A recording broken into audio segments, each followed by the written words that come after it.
Hey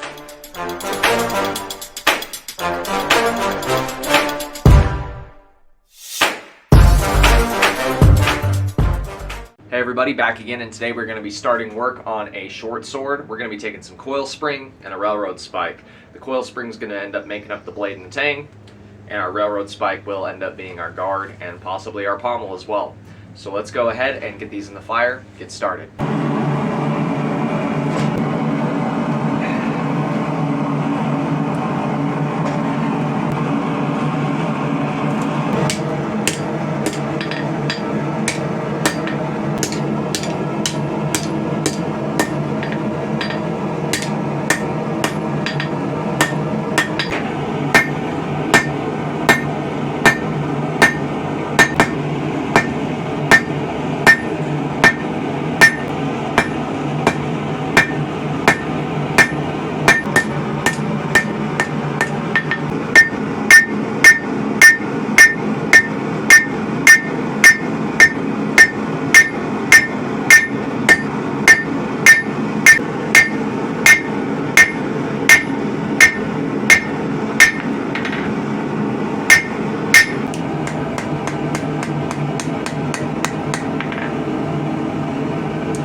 I went ahead and did the rough grinding, and we have everything roughed in. Now I can heat treat my blade without having to worry about overheating it when I grind just that final edge and polish the blade back up.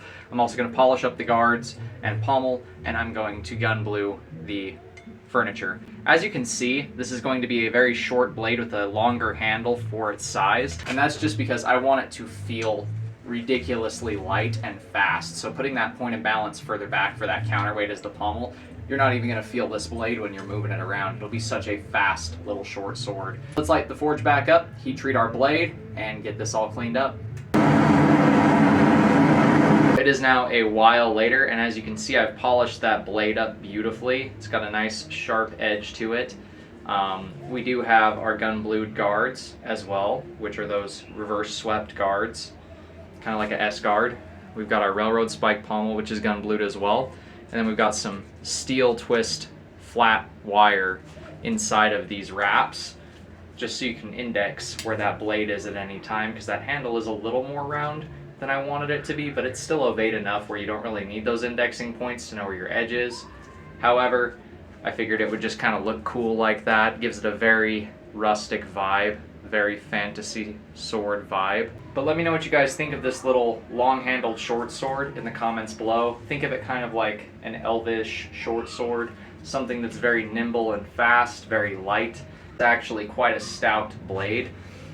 This blade has a reverse taper, so what that means is that it's thinnest back here and it gets thicker towards the point in the spine. That is both for thrusting and so it has a little bit more weight out at the tip for cutting, since it is such a light, small sword, which also allows you to feel where that blade is when you're wielding this thing.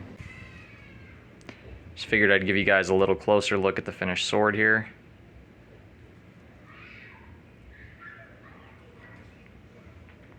It's quite a pretty little thing. Very lightweight, but yet still thick enough to put some work in. Definitely going to be testing this in the next video, so stay tuned for that. But that does it for today's video. If you guys liked what you've seen, you know what to do. Do me a favor, do that thing right there. And until next time, God bless, stay sharp out there. If you're looking for a custom sharp object like this one, check out the Etsy store, and don't forget to subscribe so you don't miss out when we test this blade.